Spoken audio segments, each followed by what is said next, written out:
I have no idea, folks, why anyone would watch that crap. Maybe it's all the paint fumes, I have no idea, but it's literally watching a man put paint on the wall and then watching the paint dry.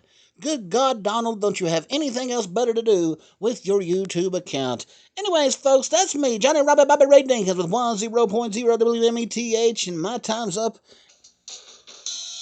because it is noon, and you know what that means. It's time for another edition of Heaps Speaks with Boone at noon. Take it away, Moses.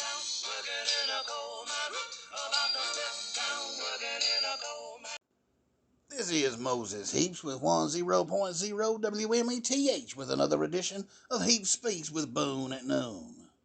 With the recent arrest of Boone County's fourth most famous person earlier this month, this reporter began to look into the many past claims of Derkie White-Castle. One such claim of being a coal miner appears not only on his Facebook and his Yuba Tuba accounts, but also in our local newspapers in 2014 and again in 2015 on our television and news affiliates.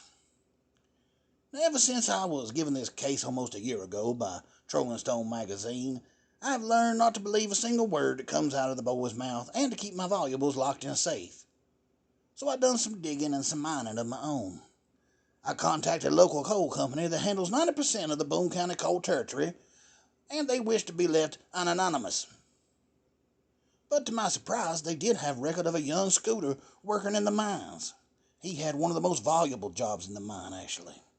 You see, up until 1986, almost every coal mine in the world had used a live canary in their operations. You see, if there was a gas leak, the canary would be the smallest living creature to detect it and be the first to breathe in the gas and would die, thus warning the men to evacuate the mine immediately. Miners often fed the birds fruit for good luck, and until 1986 this was common, but many protest groups demanded that the companies use the newly invented instant gas level meters.